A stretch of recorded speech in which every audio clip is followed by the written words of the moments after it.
Hey guys, welcome to the Bill Barnwell Show. I am Bill Barnwell. Last week we broke down the free agency results in the AFC. Today we're going to do that in the NFC. We have a very lovely guest joining us today, a frequent contributor to the show, making, if I'm not mistaken, his 2026 debut. I do believe that is correct, yeah. I think we were counting his appearances last year. We will see. I expect he'll be a frequent contributor this year. One of our favorite guests, Dan Pizzuta. Dan, how are you? I'm doing well. Thanks for having me. It's always a blast to be on here with you, and happy to be making the first appearance of 2026. Yeah, and I think a lot to hit on here in the NFC. We have some trades, some non-trades. We have some curious free agent decisions. We'll talk a little bit about the broader off seasons, maybe for some of these teams, focusing on player additions, player subtractions here. I work for ESPN, Dan. You know where we have to start with this. The Dallas Cowboys. It is contractually obligated that we have to hit the Cowboys first. And honestly, not the most dramatic of off season, certainly after the regular season moves they made. They trade Oso Odigizua for a third-round pick that kind of clears up their defensive tackle logjam. They trade a fourth-round pick for Rashawn Gary from the Packers that gets them an edge. They signed Jalen Thompson, Kobe Durant, PJ Locke, Darian Kendrick, so pieces now in the secondary. But when you look at the Cowboys, and they have plenty of draft capital to work with to add to this, but do you feel like they appropriately address their weaknesses on the defensive side of the ball? So, yes and no. I really like the Jalen Thompson signing. I think that's going to be a very fun piece in the Christian Parker defense, the back end. Linebacker, I mean, is one of those things where it certainly is still a need. I'm not sure where they could have gone, which is, I think, okay to think about in just the grand scheme of how they approached it, but is certainly something that if it doesn't change going into the season, that's still going to be a pretty glaring weakness. I mean, obviously, DeMarvion Overshown is, a fun player. You're hoping he's back to full health in a way that he can be a consistent contributor. But outside of that, I still think there's a little bit more that they need, and that's a pretty glaring spot in the middle of that defense.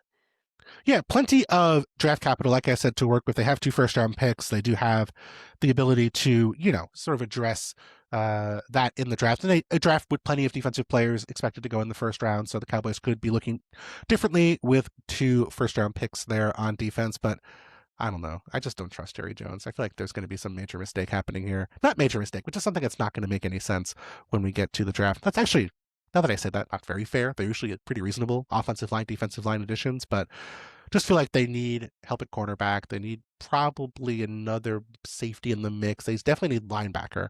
I'm worried about like some major trade up or something absolutely insane from Jerry Jones. Or if, Jeremiah Love That's still sitting there at 12, they're going to have to take the pick out of his hands. Yeah.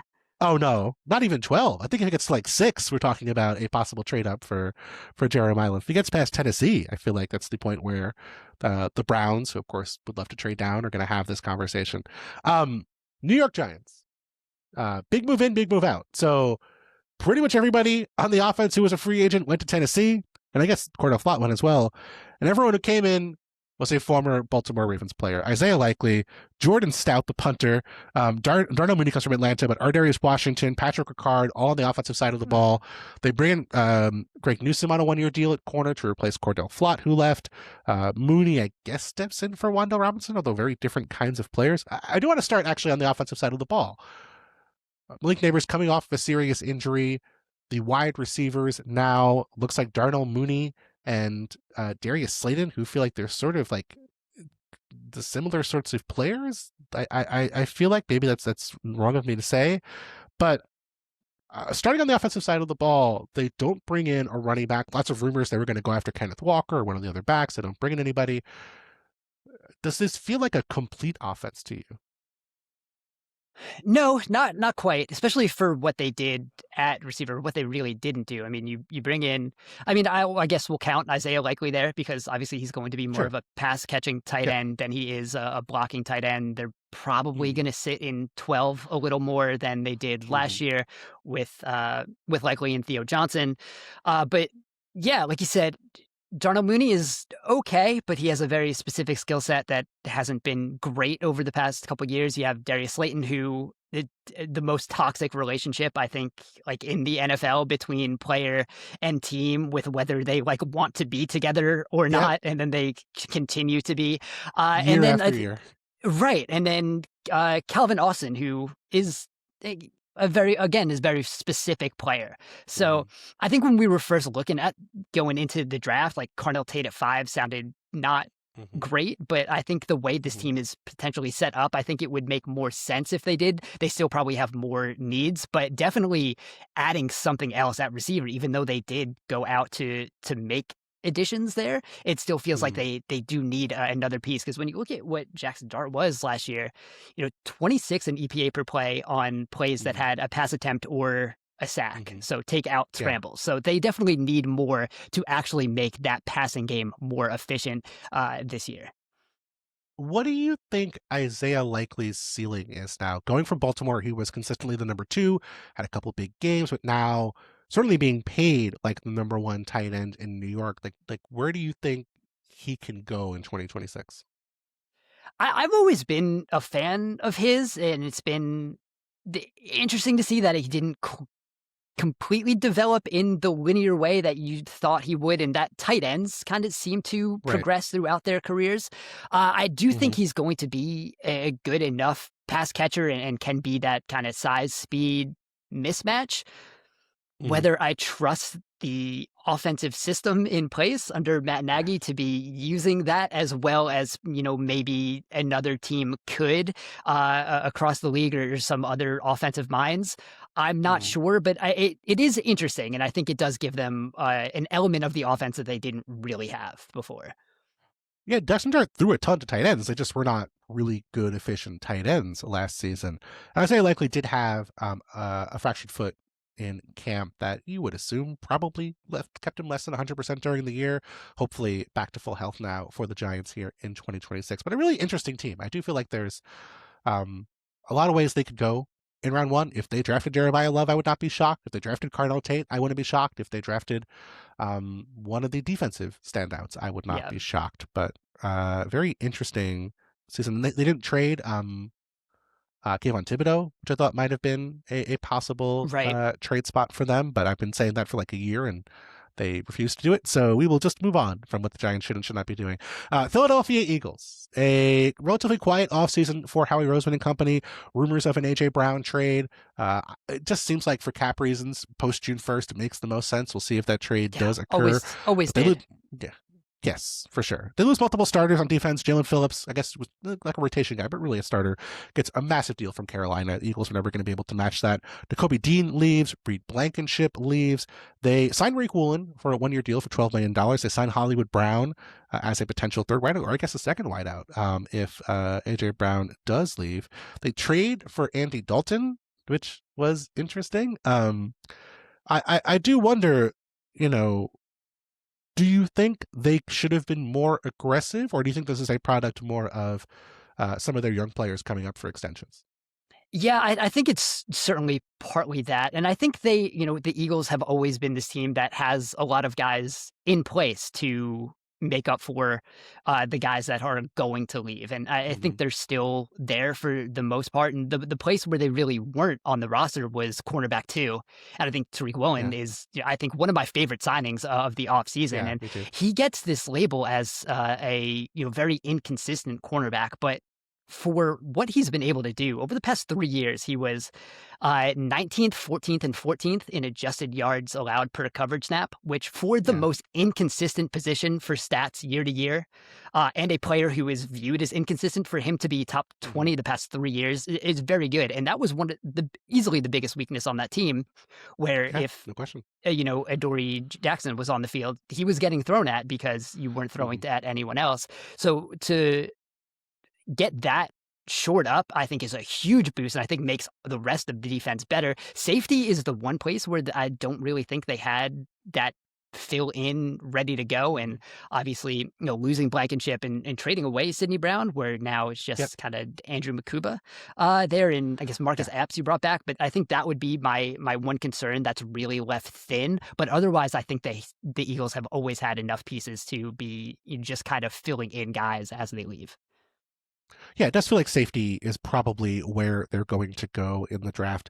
Do you think they trade Tanner McKee? Do you think the Andy Dalton addition leads to a Tanner McKee trade, or is that sort of we're past that point now? I think it's possible. The options of where he might go, I think, are probably not as much as they were in the beginning off season, I guess. Sure. But if there's an injury, maybe that is just one of those things where it keeps them certainly more open to the possibility if a training camp injury or something Hmm. opens up. I think they have now insulated themselves if they want to move on, and they needed a backup quarterback. That's where Yeah, Dalton can come in. yeah. Andy Dalton. I cannot wait for like the Jalen Hurts, hamstring injury in December, and Andy Dalton comes in and win 2 games, and we have actual Andy Dalton Jalen Hurts quarterback controversy in Philadelphia. Yeah, it's going to be Um, amazing. we'll wait for that till the end of the year. Washington Commanders, very aggressive in free agency. This was a team that did make a lot of moves. They cut Tyler Biotish like right before the center market uh, went nuts, which was a little Yeah. surprising to me. But plenty of other moves. Pretty much everyone who they were counting on last year is gone. Marshawn Lattimore, Debo Samuel, Bobby Wagner, Zach Ertz, Von Miller, Austin Eckler. So many of those additions that Adam Peters made to the roster no longer in town. In return, they bring in Adafe Owe for 4 years and $96 million. Chika Conquo, Leo Chenal, Tim Settle, Amik Robertson, Nick Cross, Caleb Chason, Rashad White. I like a lot of these moves, and I think they're reasonably priced. Owe maybe a little on the high end, but they desperately needed a young edge rusher, and so Owe did make some sense there. Do you feel like there's a vision here for the Commanders, or is it just sort of more like this guy's good, this guy's interesting, let's add him? Like, do you think there's an actual like roster construction philosophy happening here? Yeah, and it seems like it's a little bit of both, I think, Mm-hmm. because well, I think when we remember the first year under Adam Peters, where they had this blank slate, a whole bunch of cap Yep. space, they brought in everyone, but on like 1 or 2 year deals, and they were all older veterans because they just needed Mm-hmm. some guys who could play positions. And for the Yep. past like 2 years, this was one of the oldest teams. Last year, I think it was the oldest The team by oldest. Yeah. snap weighted age. So they did a very similar thing, just kind of a whole hockey line shift here with all the free agents, but everyone they brought in was much younger. Yep. Oweh's 28, Chason's 27, Nick Cross is 25, Chanel's 26, Okonkwo's 27. So I think they Mm-hmm. did a similar thing where they still need, because they had all these holes and all those Mm-hmm. expiring deals came in, but they made an effort to get much younger. And I think that is just overall a much better plan than when they were bringing in the 30, 31 year olds in that first offseason they had. Yeah. More sustainable. It feels Yeah. like perhaps in terms of these guys being good for years to come. Wide receiver is still a question. Debo Yep. Samuel, no longer on the roster, still a free agent. They could reunite with Debo potentially, but is that sort of a spot where you're just assuming there's going to be a Brandon Ayuk filled in eventually, or is it another way for them to go with that wide receiver spot next to Terry McLaurin? Yeah, it does seem like that's what everyone is assuming. Although I think if you listen to anyone from the Niners talk at the owners meetings this week, they do not Yep. seem to be in a rush to like Yeah. allow Brandon Ayuk to go wherever he No. wants. I think that's eventually what's going to happen because I don't really see anyone giving up trade assets that San Francisco would like for Yeah. Ayuk. So I think that is eventually going to happen. But I think this is definitely a place where they could absolutely add something at wide receiver. Eh, Carnell Tate there at 7 Yeah. could make Totally sense if viable. they wanted to do that. I'm not sure if that's the place that it sounds like they would go, but I think that would Hmm. be a very fun uh, duo with him and McLaurin there. Yeah. So they could certainly use an upgrade, but not something where you need to be going out and getting aggressive. Because I do think eventually Ayuk happens, but whether that's in July or August when San Francisco finally releases him, I'm not Yeah. sure. Yeah, this is a fun grift for the Niners to try and pretend they're going to get a day two pick for Brandon Ayuk coming off of a season where he basically abandoned the organization. Good luck. You know what? Stranger things have happened. But I'm skeptical that one's going to work out the way the Niners hope. Chicago Bears coming off of a surprising season, and I was really intrigued to see how Ryan Poles approached this offseason because the Bears defense not very good, created a ton of takeaways, kind of convinced some people they were good. I was intrigued to see basically how the Bears self scouted. Did they think they were actually good on defense and bring everyone back, or were they going to make major changes? And they seem to lean more into the latter category. So Tremaine Edmonds gets cut, Kevin Byard, Jaquan Brisker, Chauncey Gardner-Johnson, basically their safeties all leave. Nashawn Wright not re-signed, signs for 1 year and like $5.5 million elsewhere. So, not even willing to make that kind of investment on a guy who was, had I think 5 interceptions for them last year. They bring in Kobe Bryant, sort of play the free safety role. They signed Devin Bush at linebacker to replace Tremaine Edmonds. They bring Cam Lewis in from Buffalo. So not the sort of like widespread, we're going to add 6-7 guys. They do have an extra second round pick from the DJ Moore trade. I guess, are you surprised the Bears were so willing to sort of take a secondary that created a ton of takeaways last year and say, nope, we need to do better. We need to move on from some of these guys. Yeah, especially at safety, like Yeah. especially with where like Brisker's market ended up being. Yeah. Like I Pretty think that's marginal. probably something where you could have brought him back for that price. And I know, the concussion issues are obviously something that's going to linger with him. You wonder how Mm-hmm. often he's going to be able to be on the field, even though he played, Mm-hmm. basically a full season last year.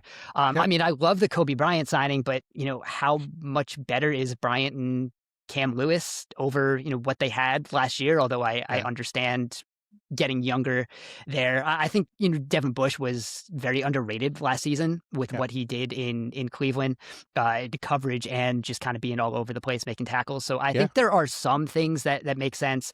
I think you still need an edge, whether the secondary kind of bounces back or Yep. is able to sustain their level or not.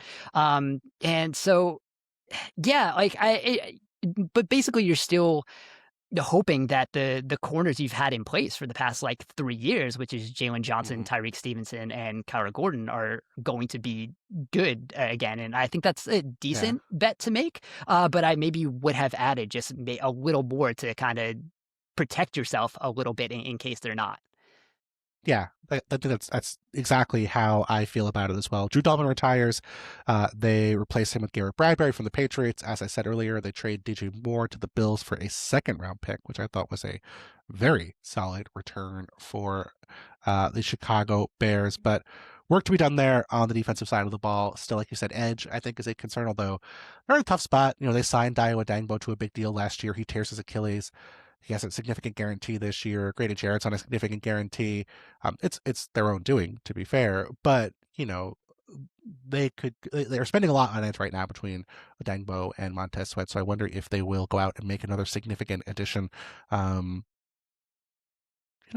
if Max Crosby does get traded, still feels like the Bears are the logical place to go for me, especially if they can package Odangbo's salary back.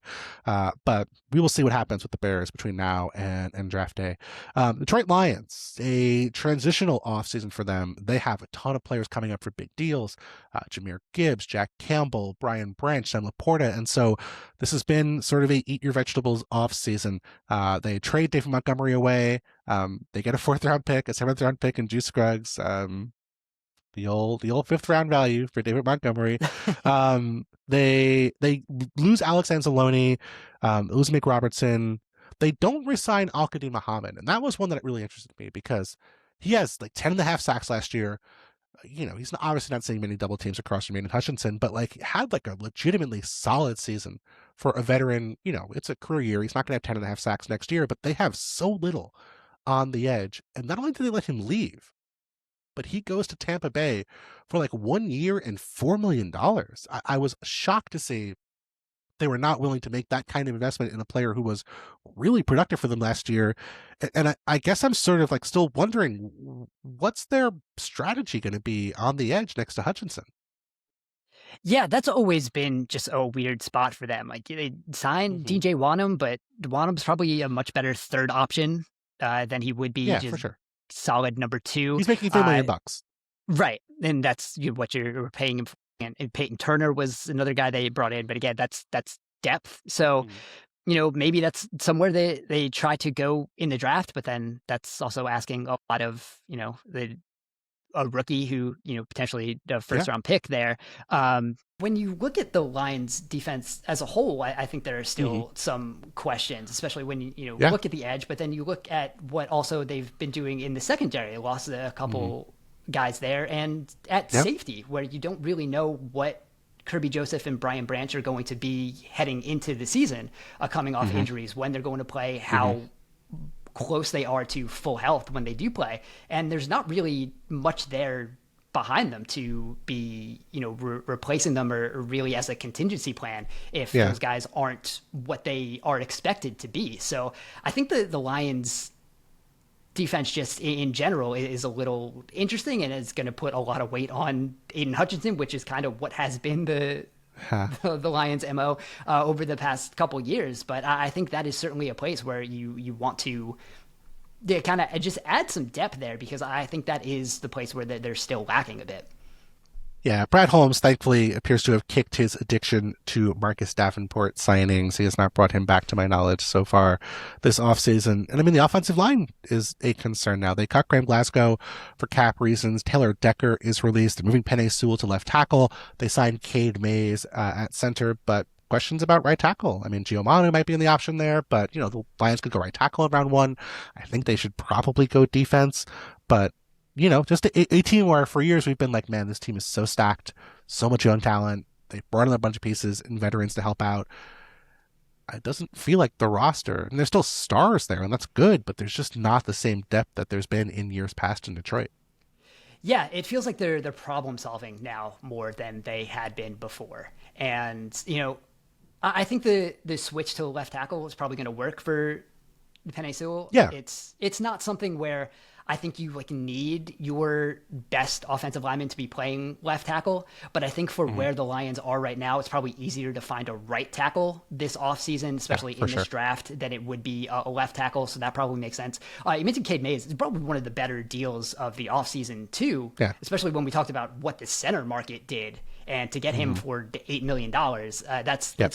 a really good replacement, and I think does help what that offensive line could potentially be, because that's always been the strength of this team. So I think that is certainly helps them a bit. But yeah, more questions on this roster in general than we usually see with Detroit.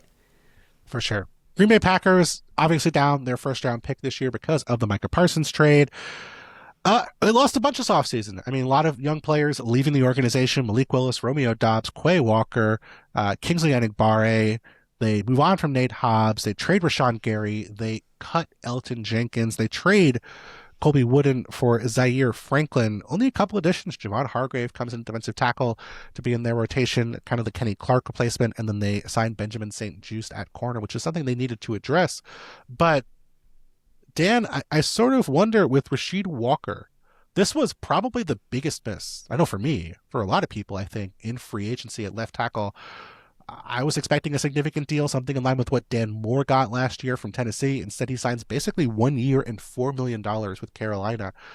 I have to ask, if that's what he was going to cost, are you surprised the Packers didn't just bring him back at that price tag? Yeah, absolutely, and that's where you really wonder kind of what this offensive line is going for when Mm-hmm. it seems like they did just want Jordan Morgan to play left tackle, Yeah. and they've just been kind of resigned to that for a while. But then when you look at what the other pieces are, you're bringing back Sean Ryan to play center, and he had one of the highest blown block rates at center per Sports Yeah. Info Solutions last year. So there's Mm-hmm. still a lot of questions. Aaron Banks was the big signing last year, and Yeah. that wasn't a great addition, at least in year one. So it's still a lot more questions, and they like versatility there, but I think now they do have Yeah. everyone in a very specific role, and you're really hoping everyone develops to the point of what they want it to be, because this wasn't really a run game that was it was, creative at times, but I think, Yeah. I think you of all people pointing out the success rate of some of the things that, Josh Jacobs and the Packers were able to do on the ground, not where you really wanted this ground game to be, especially when it can be as creative as it is. So I think they really are banking on the development part along this offensive line. Yeah, one of the guys who really got the run game going was Blake Willis, who's no longer going to be in the organization this year. Where do you think the Packers land when it comes to the backup quarterback situation? Because they have not replaced, to my knowledge, as we record this, Malik Willis. Yeah, that is. I don't know. There were Kirk Desmond Cousins. Ridder.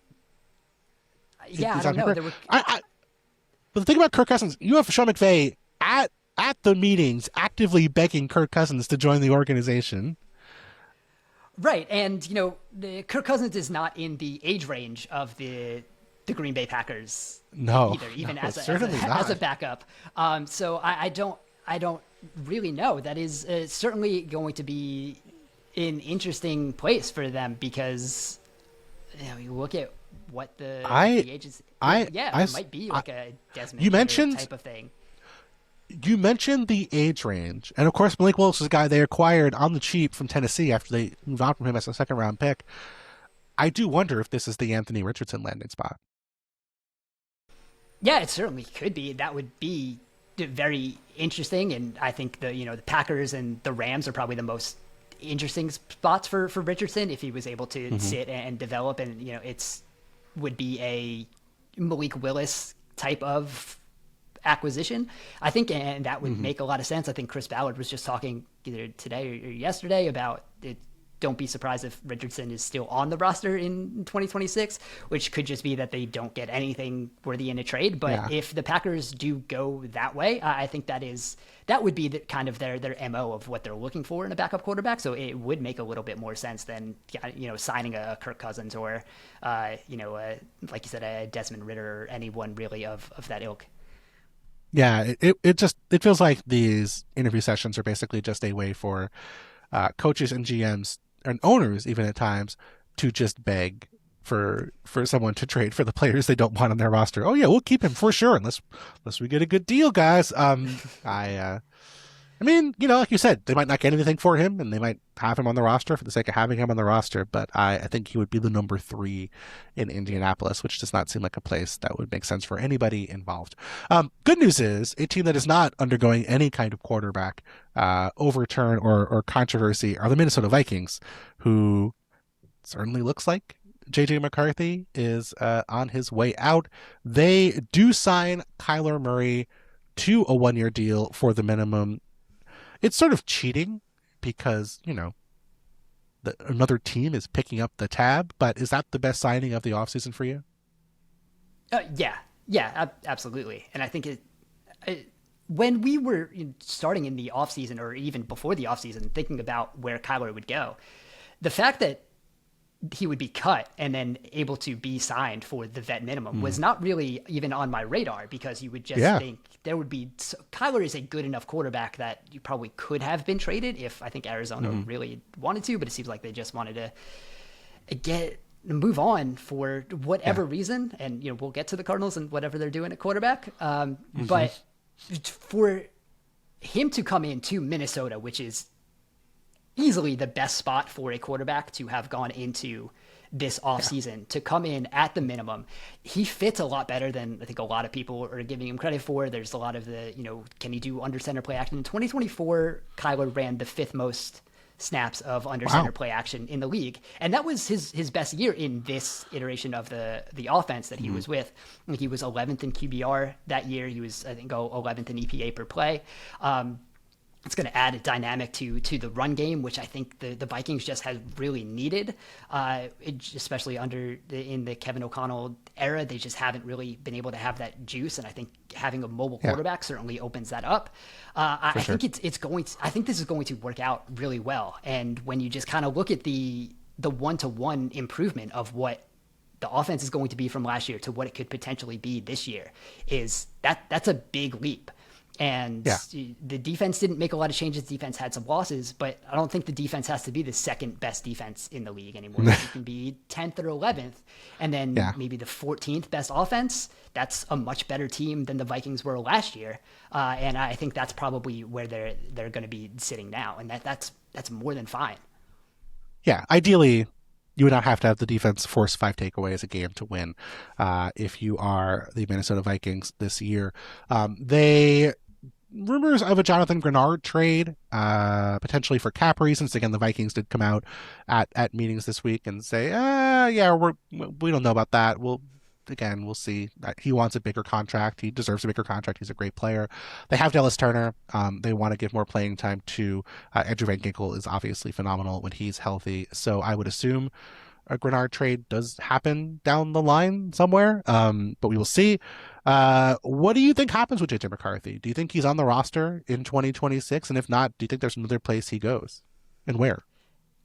Yeah, I would say he's probably on the roster. I just think I'm not sure. The value could not be lower right now, so I don't really know who is looking Sure. at JJ McCarthy and thinking that they can get even a decent backup. But I think Yeah. you get a year on the bench, you get a year removed from whatever his 2025 season was, and maybe next Yeah. offseason you got a desperate team that's thinking, Yeah. what, this guy, he was the high first round pick, maybe we can do something. But I don't know what value a team is giving up, or what you're getting. Is anyone motivated to I be mean, making a move for JJ McCarthy right now? you're like, yes, that's right. Dan, you're correct. But I have seen so many teams talk themselves into we can fix him for a top 10 quarterback. And at the price JJ McCarthy would cost via trade, like, I don't know. Like logically, reasonably, just based on the sheer evidence we have about JJ McCarthy, what you're telling me is accurate and it's correct, and that's how teams should think. I just have to imagine there is a Sean McVay out there or a Matt LaFleur who's just like, we can fix him. And we're going to get him for a day 3 pick. I don't know. I think they brought in Kyler Murray, promising him the number 1 job. I don't think he goes to Minnesota. I think he goes elsewhere if he's not promised the number 1 job. And I don't think Carson Wentz is coming to Minnesota to be the number 3. Even if he's not going to be the starter, I think he's the primary backup. And so, they could carry him as third quarterback. It doesn't make a ton of money. Man, I don't know. I've seen too many teams just fix young quarterbacks. It would be intriguing. I don't know where he actually ends up, but I don't normally disagree with you, but I do think he's going to be somewhere else in 2026. I just don't know where. That's fair. Yeah. Atlanta Falcons. He's not going to be there. Tua Tagovailoa comes in to replace Kirk Cousins essentially as the veteran quarterback. Michael Penix still recovering from his torn ACL. James Pierce's situation obviously totally up in the air based on off-field behavioral concerns.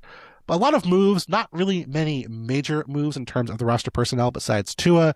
They move on from Kaden Ellis, who signs with the Saints, Tyler Algier, D. Alford signs with the Bills, Darnell Mooney, they cut, but a lot of small additions. Brian Robinson, Olamide Zaccheaus. They replaced their special teamers. Nick Folk, Jake Bailey come in. They trade for Sidney Brown, which we talked about earlier, a swap of 4th-round picks. They signed Jahan Dotson. Marginal moves here for Atlanta. Are you surprised, outside of the Tua move, which is for the minimum, they didn't do anything more significant? A little bit, but I also think they kind of like the structure that they have, and I think they're really banking on Kevin Stefanski to just kind of be that big addition on offense that's going to make things better, which it is fair. I think especially with the offensive line that they have, I think that a run game with Bijan Robinson is going to be really good. And Tua, even if he starts, I think you can probably play action boot him to a place where Drake London and Kyle Pitts are still productive. I think there is enough structure in the offense there that they're just kind of banking on the organizational changes are going to be what is the massive change. And I think that's fair. And the defense, obviously you have the James Pierce thing but this defense was 11th in EPA per play last year. Yeah. And they were figuring some things out. I think you probably want to add another corner in the draft Yeah. because you're kind of banking on Mike Hughes or C.J. Henderson to Mm-hmm. be who's playing opposite A.J. Terrell. But other than that, I think there is a lot to like in place, and you probably might want to a flyer on an edge Yeah. because yeah, as much as Aziz Ojulari and Samson Ibukam are okay, those are rotational pieces that might now have to Yeah. be For sure. the number two. So yeah, I think there is a lot to like still in place here. So I don't think overextending themselves to be to try to do more it makes sense, especially for like the first year of this regime too. Yeah, that's totally fair. And Atlanta also not does not have a first round pick as a result of the trade last year with the Rams, so they are down a little bit of draft capital. Carolina Panthers, they were not quiet in free agency this year, and it's weird because I either love their move or truly hated the move with very little in between. Rasheed Walker for $4 million, great starting left tackle for a team that needed left tackle. Sign me up. Um, Luke Fortner, I thought was really good last year in New Orleans. Total logical move. You're bringing in, a new center with Cade Mays leaving. Um, Stone Forsythe, Kenny Pickett, and then the Jalen Phillips move.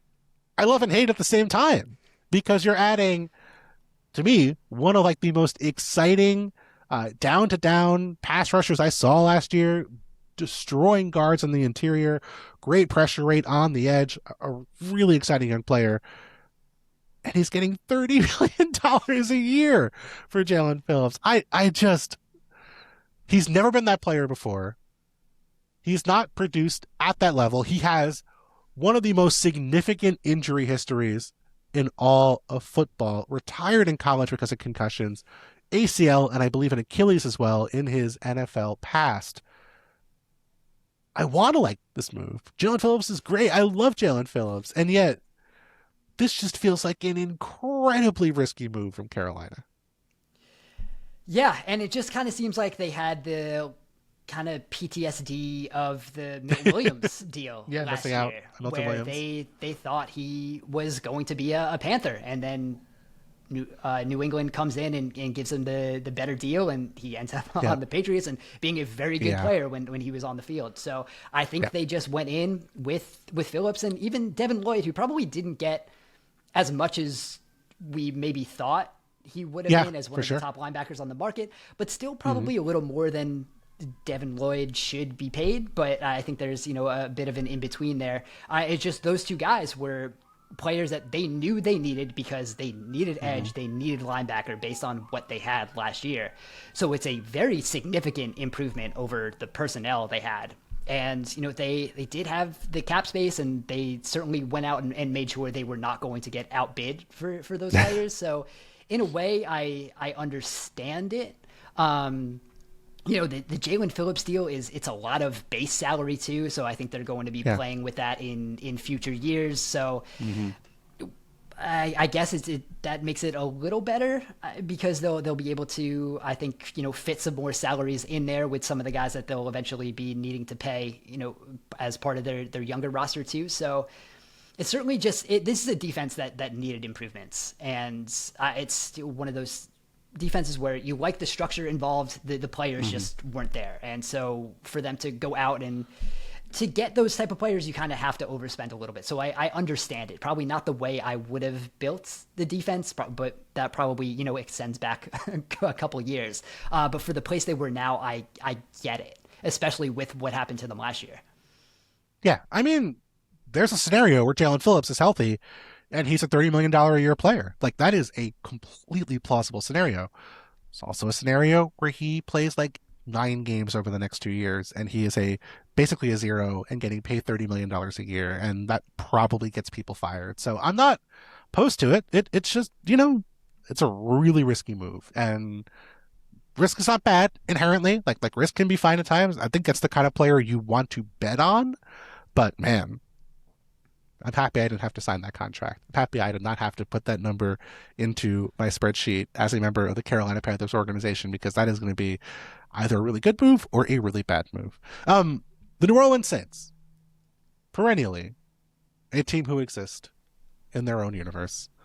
I'm I'm intrigued. I mean, David Yeah. Edwards gets a third basically guaranteed year at signing. I believe the only player in this entire market to get a third year practically, or to get a third year fully guaranteed, or $10 to $15 million guaranteed at signing, practically guaranteed in year two.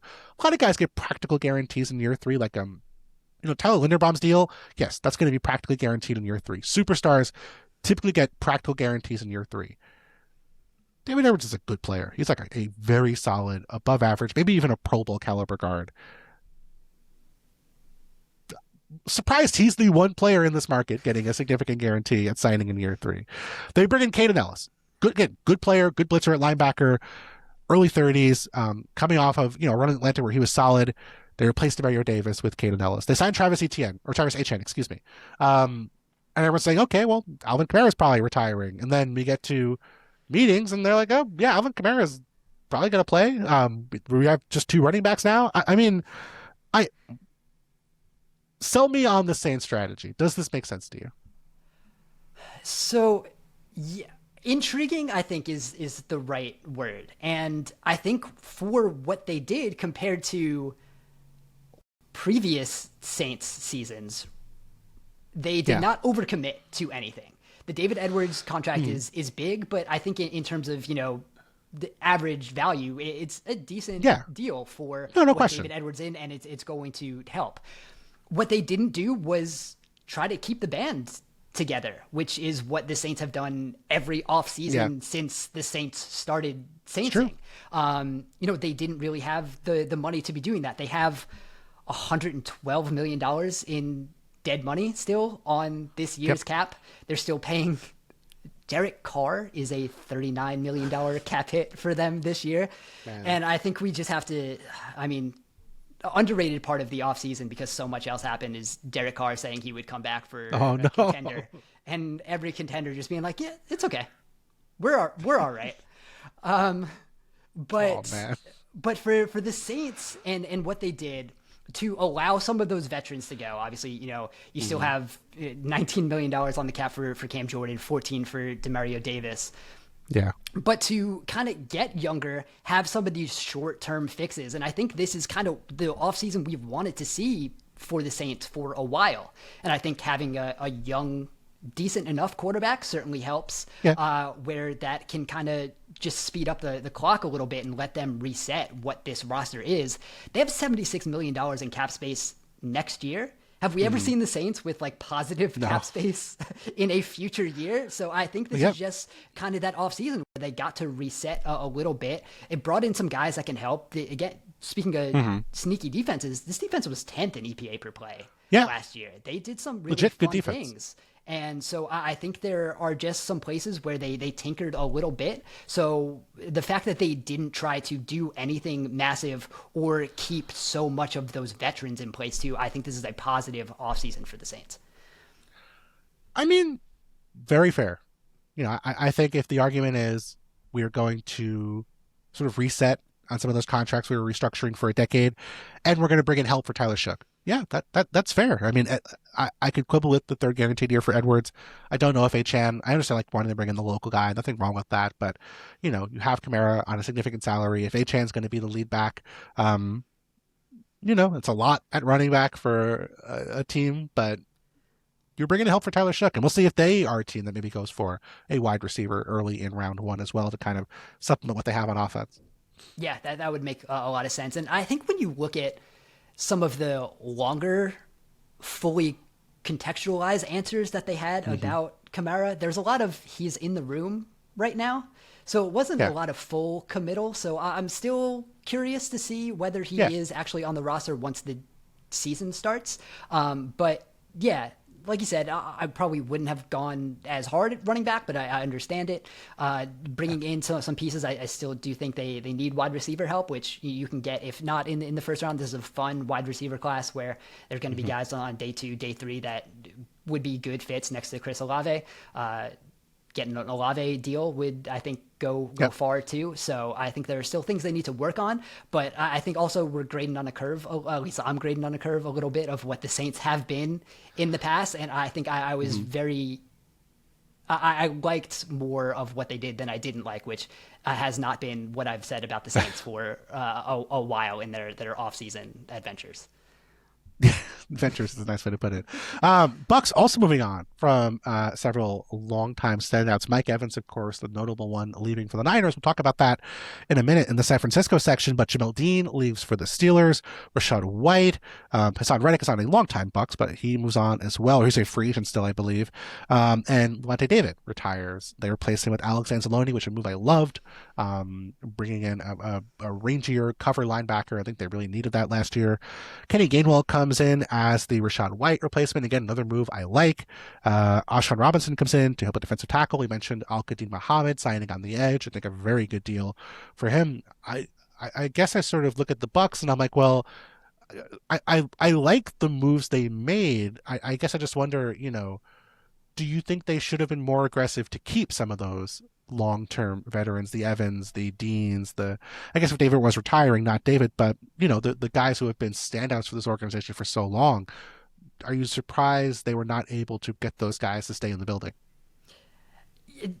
The Mike Evans one is what kind of makes me raise my eyebrows a little bit, because it sounded like they wanted to keep him. It sounded like they offered him a better deal than what he got in San Francisco. Mm-hmm. And Evans is just like, I'll be okay. I'm going to go to San Francisco. I'm going to play Evans' with deal Shanahan. Is like a 1-year deal for like $14 million. It is not a big contract. Right. And it did seem like the Bucs made an effort to I think significantly beat that, and Evans was just okay leaving. And like you said, like the deals are okay. They're a decent value. I don't think they overstretch to anyone. Alex Anzalone is a good linebacker.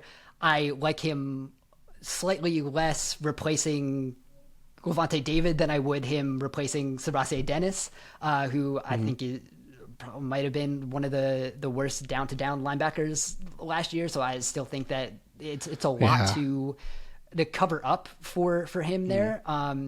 You still probably need some more on the edge. You're banking on a lot of young players on defense, their corners especially, to develop.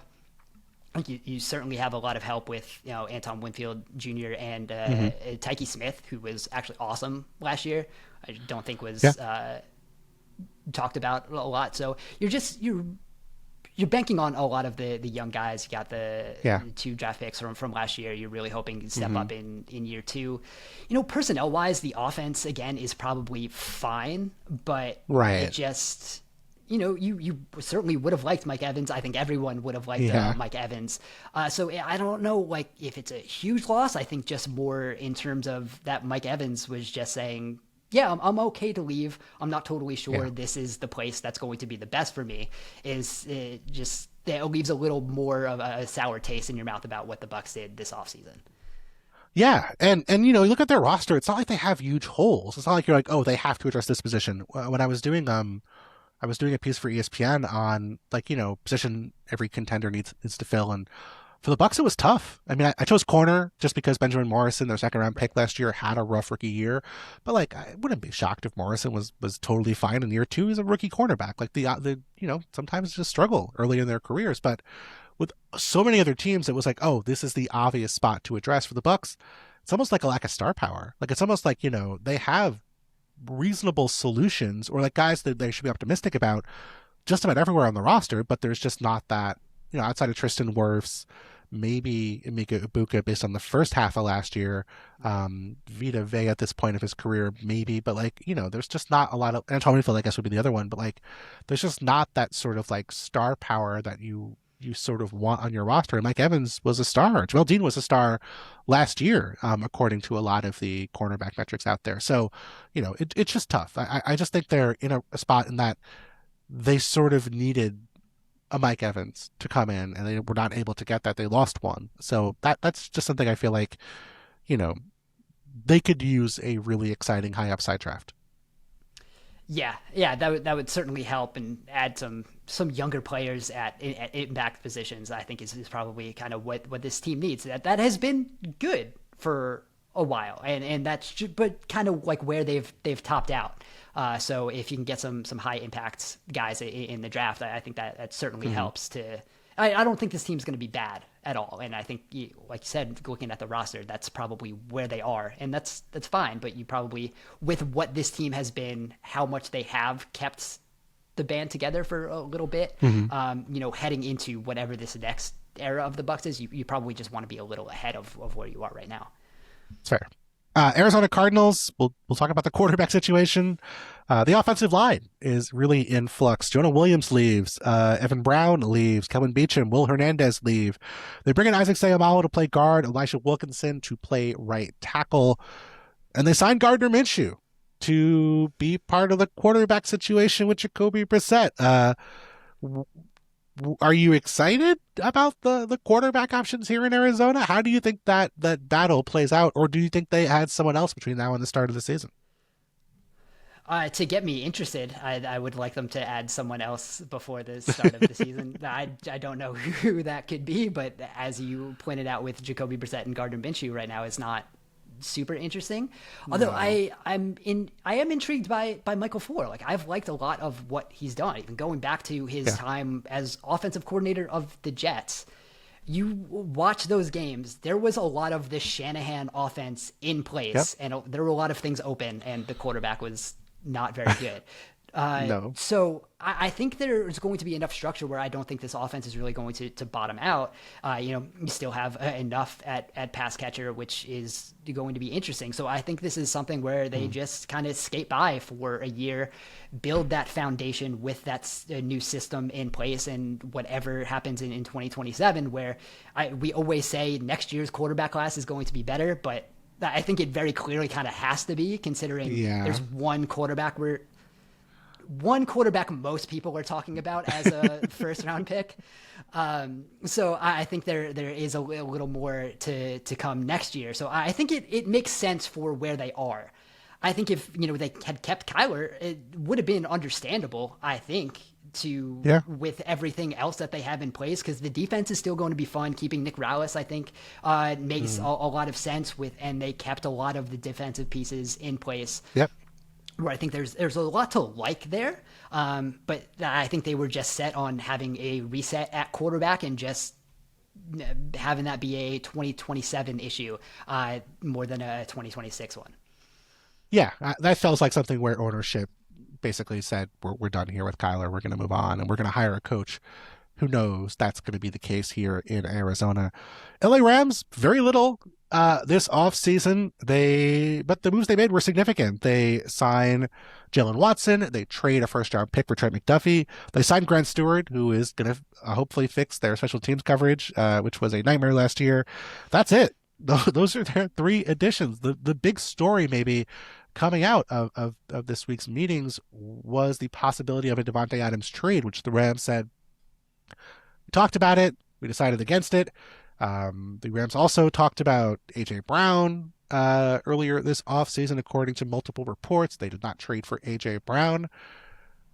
I'm going to put two and two together, and it sounds like the Rams wanted to trade Davante Adams in an A.J. Brown trade. So when we get to June 1st, I believe they've paid some of Davante Adams' bonus, but do you think the Rams revisit a Davante Adams trade, or do you think this is going to be their wide receiver room in 2026?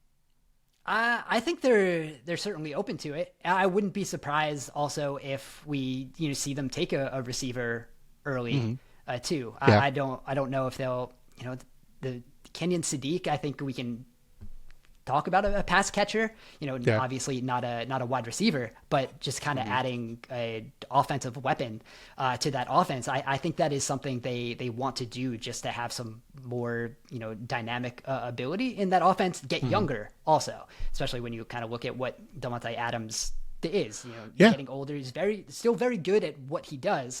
What he does is just getting to a slightly smaller piece of the offense now. Obviously there's whatever's going on with Puka Nacua, and whether the Rams are going to feel comfortable committing to him for a long time is probably a little more up in the air than we would have thought coming into this year. Sure. So potentially adding something at receiver. I think if AJ Brown is still hanging out and the Eagles are still open to it on June 1st, I still expect the Rams and the Patriots to be the two teams that are going to be involved if that is something that happens. So I wouldn't be surprised one way or another if receiver is something they add. And again, that could eventually just be a luxury too, because when you look Yeah. at what the Rams were, the weakness was corner, and they Yeah. attacked that very aggressively. And kind of when you build out the rest of this team, look at what the weaknesses are. They're really aren't a lot, because they went after the one thing that they did, and be able to, to keep Quentin Lake, bring back Cam Curl. I think those are all big things for Yep. the secondary that are certainly going to help. Yeah. Very easy for them to say, hey, if we have competent special teams and better cornerbacks, we win the Super Bowl. And so that's how they've approached this offseason. Those are the Yeah, moves maybe they've made. even one of Totally the two. understandable. It might not even need have Yeah, both. that's fair. Niners, interesting offseason for them, but a lot of teams, the Niners, uh, sort of have a weird contract standoff with Trent Williams, which I don't really understand how it's not been resolved yet. They decided not to pay his option bonus, and they're just going to wait, I guess. They do sign Mike Evans to replace, I guess, the combo of Brandon Ayuk, Kendrick Bourne, and Jawan Jennings, who is still a free agent. They signed Christian Kirk, some offensive line depth, and they trade for Osa Odigizua on defense. They bring back Dre Greenlaw, who's cut after 1 year by the Broncos. They signed Nate Hobbs, who was cut by the Packers, who I would figure is going to be in the reserve cornerback room. But it just feels like this organization's on hold, given that they have Brandon Ayuk and Trent Williams, and we're sort of waiting to see what happens. I mean, do you think there's any scenario where the Niners either have Ayuk on the roster in 2026 or don't have Trent Williams on the roster in 2026? I don't think so. I feel like the Ayuk thing, kind of as we talked about, that's going to get worked out eventually, even if it does come to the release, which it seems like the Niners still just don't want to release him, allow him to go to Washington just kind of unrestricted. But I just think that he's definitely not playing for the 49ers anymore. That seems like one way or the other, that's going to be how that plays out. Yeah, the Trent Williams thing is weird. I don't see it getting to the point where they have to move on, because I think they're also like well past where would be able to have a contingency plan in place. Mm-hmm. Right. So I would think just kind of every couple of years it's have to give Trent Williams a little more money, and they should, because Trent Williams is still very good. But no, I think the other parts of the roster, I like a lot of what they did. Obviously, we talked about Mike Evans, that just being the type of receiver who can work with Brock Purdy, the big physical receiver who can win some contested catches and be that. For sure. Christian Kirk is certainly interesting, which it takes away, some of the need you've had at depth, especially when you technically lose Juwan Jennings. The fact that Juwan Jennings isn't signed right now is one of the biggest questions of the offseason. I thought he was going to get paid, and he should. He's a very good receiver who would fit on a lot of teams. But without him, without not Ayuk, you really only had Ricky Pearsall there. I think it just gives you a little more depth.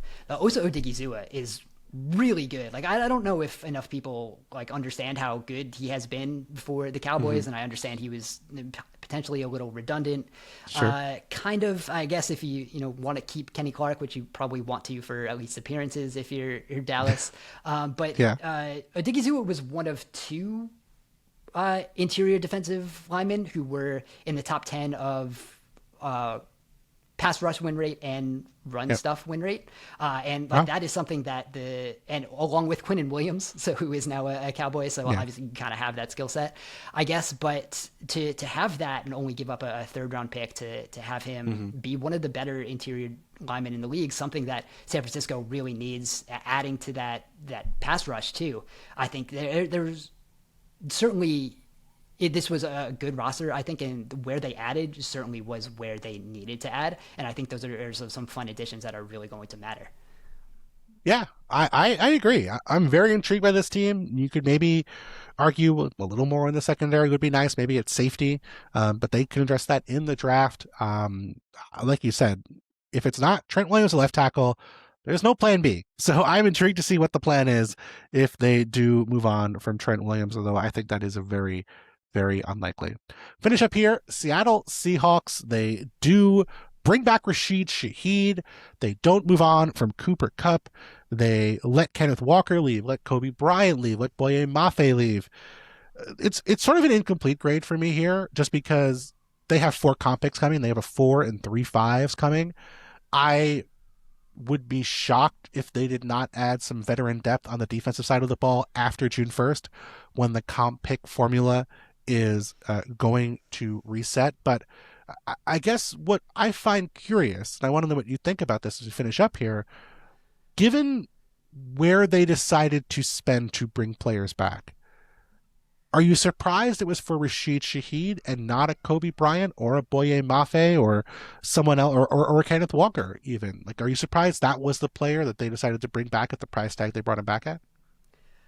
A little bit, but I think if they didn't bring Shaheed back, the wide receiver would still be a need where you kind of need that juice. And I think we've seen you probably get a full offseason of Shaheed. I think we'll probably see more of what he can actually do sure. as a receiver. But then we saw, and I don't know if teams know how to value this to a point yet, but what he can do on special teams, the way he can flip a game is certainly something that I think we'll see a little bit. I mean, it's going to be interesting in the draft. I think I'm going to write about this at some point, but this might be like the best returner class we have, like coming into a draft too, in a time where returns matter. It matters a lot more. Yeah. Fewer punt returns, but punt return average was up last year.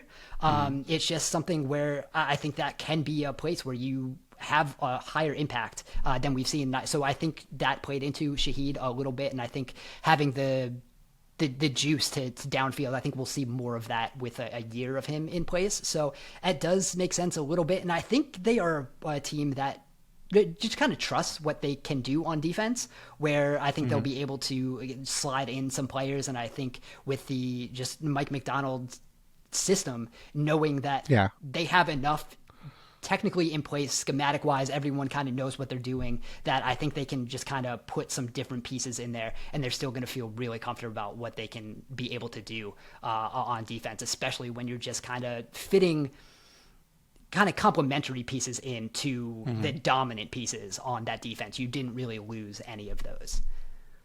And you know what? They did keep Jake Bobo when they matched his offer sheet from the Jacksonville Jaguars for like $2.5 million a year.